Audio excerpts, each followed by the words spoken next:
What up, what up, what up, what up? It's me, L Teddy 27. What's good tonight? Right about the hood. Oh, dear God, I'm already eating a drink. Look a damn mess. Just a damn mess. No means no, and yes means no. What up? What's good, people? What is up? What's up? It's me, L Teddy 27. I'm back. Thank y'all for coming over here. Appreciate y'all for clicking on the video, coming back to my channel. But it's me, L Teddy 27, and I am back for another review. This is going to be our review, ladies and gentlemen, for Real Life and Philanthropy. It is season 1. It is episode 7. It is entitled Table Talk in the Big Easy. Big Easy. Now, you know what? Screw it. Let me put on some shades because I need to have wardrobe changes to deal with the fuck shit and fuckery. As you all see, I have to have on a mask again because to address and talk about these people, I swear some of these people are Agent Zero for COVID, and they are the reason why this deadly disease has proliferated across the globe and across the fruited plains. What the fuck? Oh, dear God. Listen, there has to be a crown of glory waiting for me in heaven for having to sit through and watch this. I don't know how I do it. Somebody asked me on the live how I do it. I don't know. You know what? Screw it. Put on, so I ain't gonna even be able to read my notes because I got on these goddamn shades. But whatever. We're just gonna put on some shades. Do I like those shades? I don't know. Anyway, y'all see I'm doing everything I can to avoid even talking about this episode, dealing with the fuck shit and fuckery that I saw. But I guess I gotta get to it. You know what? I'm gonna screw it. I'm gonna put on these. Not those. Put on these. All right, we're gonna do these. Yeah, let's do these. All right, so we start off. Apparently, the cast is going to New Orleans. And they show, and I thought this scene at the beginning was pointless. I need the editing crew, production to do better. Do better. Do Jesus and do him well. Because that whole scene showing Malik in the beginning was it was an unneeded scene. It was so ancillary. It was so just not needed you could have just cut straight to New Orleans. So we start off, Jerome, Gerald, and Jamie are in New Orleans. I guess it's the first day. And they're talking and stuff like that. So immediately, they're Wonder Twins. Wonder Twin powers activate. Form of fuck shit. Shape of a pile of shit. Or a piece of shit. Because they ain't shit. I said it before and I'm saying it again.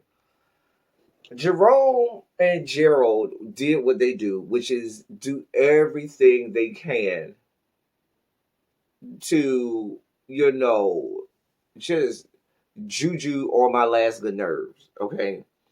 Stanky leg on the last of the nerves that I have, okay? Just bother the complete and other soul that I have in my body, okay? They start to talk about the Tristan guy and his clothing. And mind you, we ain't seen Tristan in a few episodes. I need y'all to get y'all casting together because we ain't seen Tristan in a few episodes. We ain't seen Apollo in a few episodes. I was told that Zay was kicked off the show, but magically we got Zay back on this episode.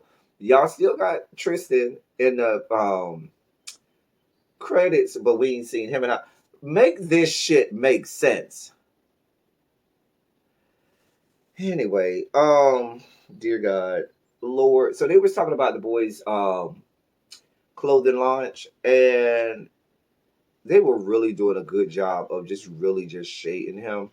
And it was kind of disrespectful at times. It was to the point where you was like, you know what, all that is not needed. Y'all really, it was gratuitous. It was just no need. The boy wasn't even there. And for all intents and purposes, of all of the people on the show, he is the one, even more than Jamie, he's the one that doesn't talk about anybody that we've seen, according to the edits and the cuts. He does nothing but come and support and be there. And for them to just be dragging him like they was, showed you how classless they are. Showed you how much they ain't shit. Like the Jeromes and the Geralds of the world are the lessers of us all. They represent everything bad and heinous in the black gay community. Please be clear and please understand. Because the type of fuck shit that they've been showing of them on this show, I wouldn't want no parts of them. And I'm sure they think they're doing a great job. I'm sure they thinking, oh, I am making the show better. Oh, I'm doing what I'm supposed to do on reality TV. You're doing what you do to make us know that you ain't shit and make us want no parts of who you are. Girl, boom. I can't. I just can't. It just this scene bothered me when they were talking about Tristan for no reason. The boy wasn't even there. It was just for no damn reason. And the way they were talking about him and his event, you would have thought that this was somebody. Now, I almost, even though I don't care for it either, but I almost could see y'all going in or Malik more than that, because Malik don't mind giving it back to y'all, or Apollo and different things, because he don't mind giving it back to y'all either. But Tristan don't bother nobody. He don't bother nobody. But like I said, that just shows that you two are just horrible, heinous people. Y'all deserve each other. I see why y'all are friends with each other. I don't see how anybody else across the fruited plains would want anything to do with you. I hate that I have to share the same airspace with deplorable human beings like these two. But we're gonna keep it moving. Zay and Carrie then arrive and they start eating.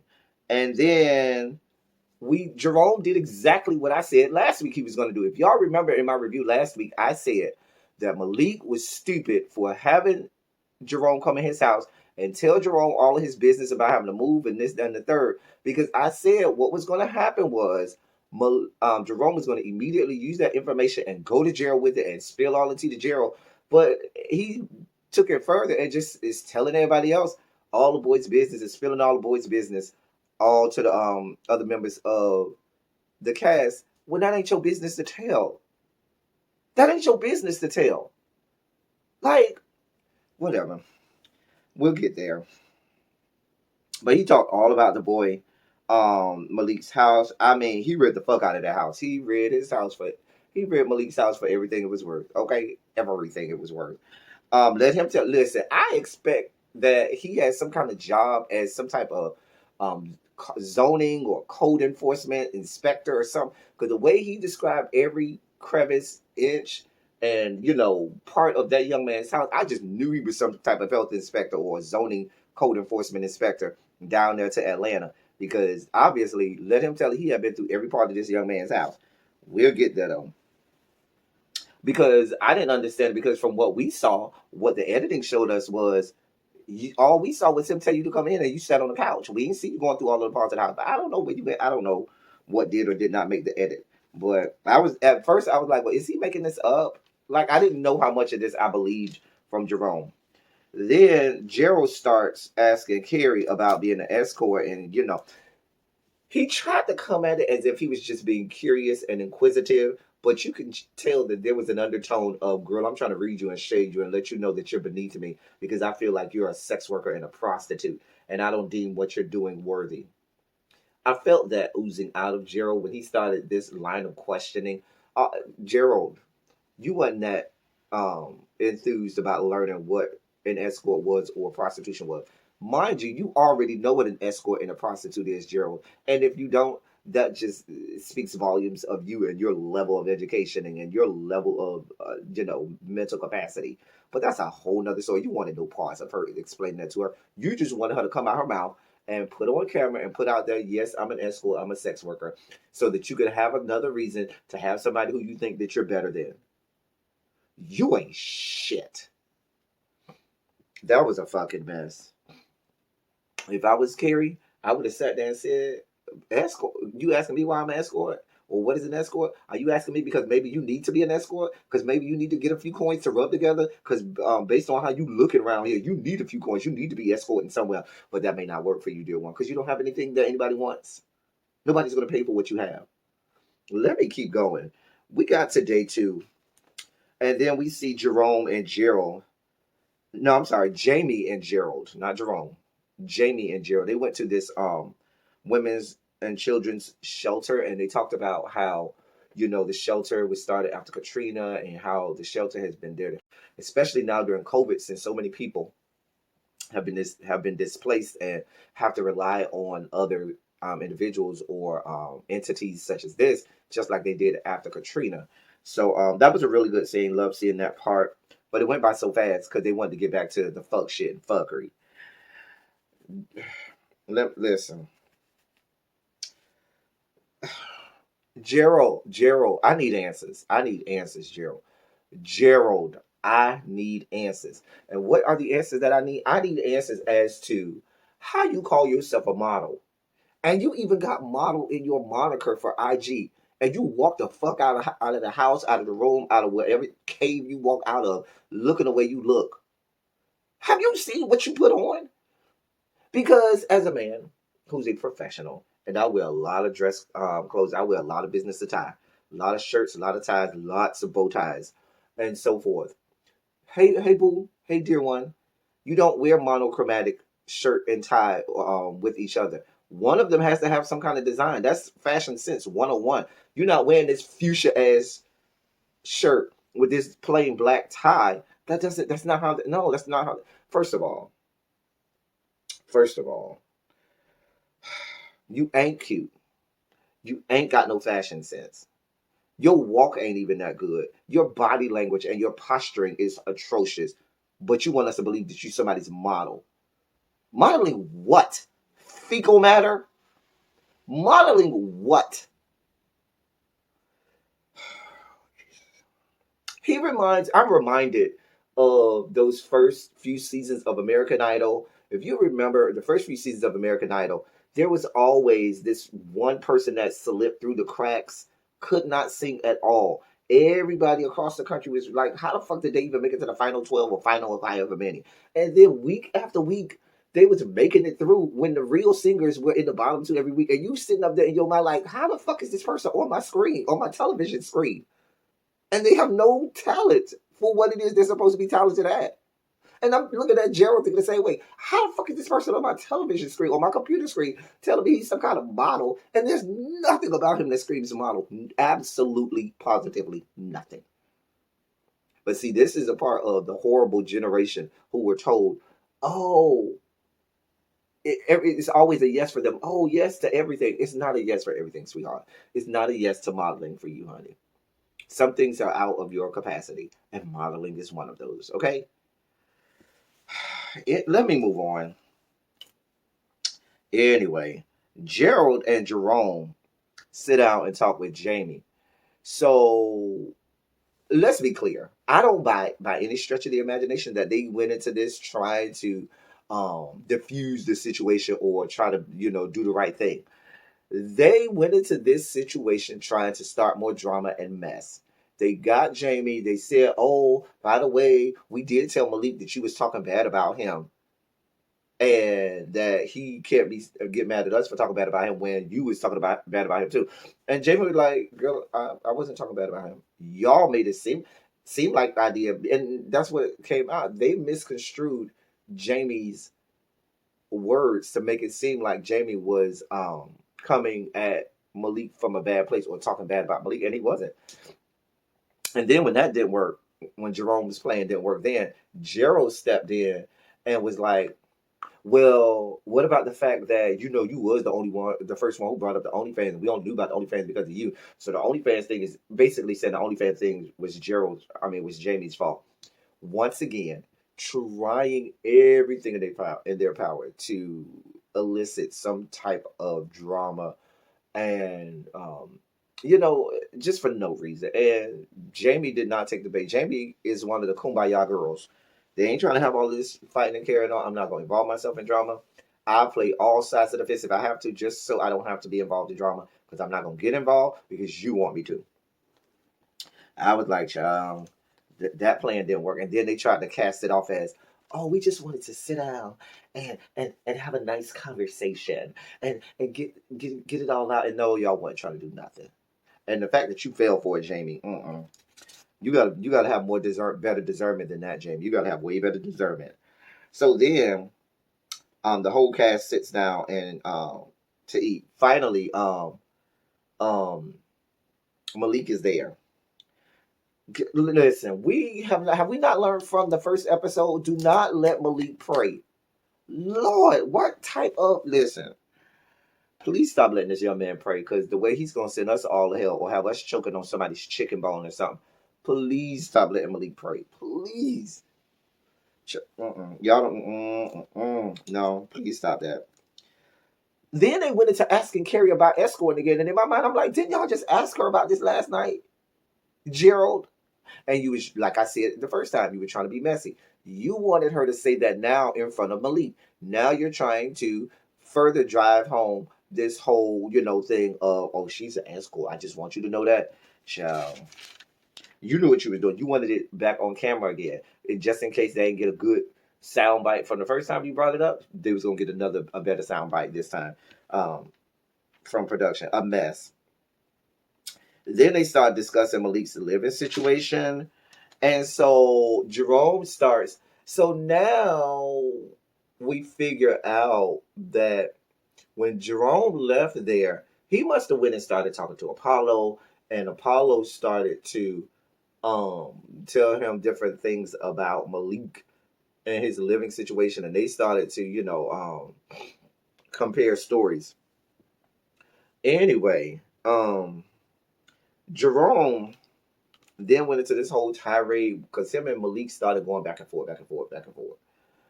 Jerome went into this whole tirade about, how Malik had been canceling events and this, that, and the third. And in my mind, I was like, let's analyze this, Jerome. You ain't had a single event since you've been on this show, okay? You have had nothing to do with philanthropy. We don't even know if you have a goddamn job. But you over here talking about events that people have canceled. What is your purpose? Why are you here? You serve no purpose on the show, but basically to sit there and just stir up confusion and drama. Basically, you are a pile of shit that we should excrete from our bodies and flush down the toilet. Like, I don't understand how and why you're on the show. You ain't all of that. You ain't all of that you're trying to put yourself out there to be, sir. I'm sorry. Because you claim you're a tennis instructor in the middle of COVID when ain't nobody sending a child and ain't nobody going out to do no goddamn tennis lessons in the middle of COVID. Let's be clear. That's first of all.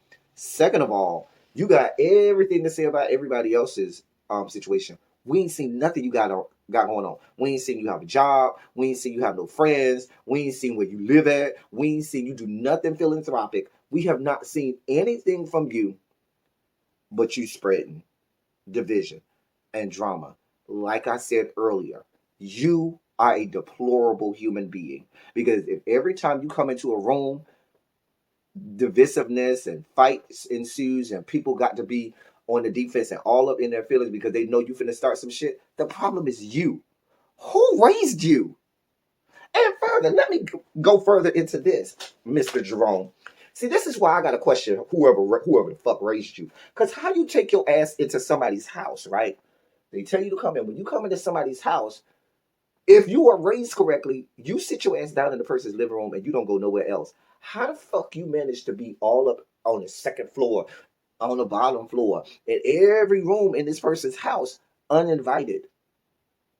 That's not how this works. But that becomes, see, you ain't shit because you come from ain't shit ass parents. Ain't shit ass family who probably ain't teach you to be shit or allowed you to not be shit growing up and thought it was cute. And now that you big and grown, your ain't shitness ain't as cute. You ain't shit. I wonder where they find you people. Listen, production, what did y'all put a cast with the casting call, post saying looking for all ain't shit motherfuckers? I just don't understand. I don't understand. Nope. I do not understand. Y'all help me. Like, he got all the smoke in the world for everybody else. Talking about how he gonna put people in comas and all of this. Girl. I would put you in a coma. Girl. Y'all be doing a whole lot. So then, Malik brings up, like I said, they went back into the going back and forth about Malik's house and how it was a lie that he told about some maintenance man or whatever. Why do you care? Why is that your problem? Is my question. Why are we here? Then um Malik tried to slick shade Jerome because Malik, I guess, thought it was too much pressure on him, so he said, I ain't gonna let y'all just be out here slick shade me. I need to get somebody else thrown under the bus. So let me mention Gerald's situation. He talked about how Gerald had been, living in Atlanta 3 years and trying to throw Gerald under the bus. Gerald was like, boo, don't try and bring me in this. This ain't got nothing to do with me. This is you and Jerome. I'm staying the fuck out of this. Y'all go back to what y'all talking about. Don't come over here with me. What the fuck shit talking about? What about me being here 3 years? Boo. Keep it over there. Leave me out of it. I was here for Gerald at that point. I was real here. Gerald was like, keep my name the fuck out of this. This ain't got a goddamn thing to do with me. That's between you and Jerome. So then I done dropped my damn pen. So then after that, Malik then sees his opportunity. He then is gonna have his moment because if you feel like you are, God damn it, I'm dropping everything. Sorry, y'all. So he saw his opportunity and he gets up and he starts bamming on the table and standing up and yelling. And I was like, where's this coming from? How are we at this point? I mean, he's yelling. I mean, he is just out of control yelling. Excuse me. And I'm just like, okay, this is what we're doing today? It was a whole situation. Yelling. Jerome gets up. He started yelling. That's when Jerome talked about he'll put somebody in a coma. Jerome, nobody's afraid. You making these threats about putting people in coma is not scaring anybody. Okay? A coma? Really? Oh, put you in a coma? Really? Girl. He went on and on and on. Jamie tries to calm the situation down. I still didn't understand how we got to this point, but then I had to remember that the girls are trying to play up for the camera. They're trying to have their moment. They're trying to be that girl for the cameras and all this and that. Child, I didn't care. It was on both sides, on Malik's side and on Jerome's side. This shit was stupid and exhausting, and I didn't even understand. First of all, the first lesson in combat is if somebody is beneath you, do not engage the hostiles. And if Jerome is beneath you, Malik, then don't engage him. If Malik is beneath you, Jerome, why do you even care what his situation is? It doesn't make you it doesn't make you better because you want to pick at his situation. Because then we're going to look at your situation like, bitch, what the fuck are you doing? Anyway, it was just stupid on both sides. Malik then apologizes for getting loud and saying, I apologize for, getting all loud, this, that, and the third. Y'all ain't friends. I don't know that y'all will ever be friends. I don't understand why anybody would want to be friends with Jerome. As horrible as Gerald is sometimes, and as awful as Gerald can be from time to time, he's still not as bad as Jerome. Jerome is the worst of all of them. Jerome is the absolute worst. But whatever. Then this is where it got stupid. So then they cut away to Kwanzaa at home with one of her friends talking about her liposuction surgery that I didn't care about, we didn't know about, we only see her that much on the show, and I'm like, why? For sway? For what? I don't know. It went on from there, y'all. That was this week's episode of Real Life Philanthropy. I don't know how I'm making it week to week with this. I'm still in at least 7 weeks in. Dear God, is that episode? I don't know what episode it is. I think it's episode 7. Help us, dear Lord, to make it. Just help us. Until next week. Until next week or next episode or whatever they come out with the next one. That's all I got for y'all. Thank y'all for coming. Y'all drive safely. I'm out.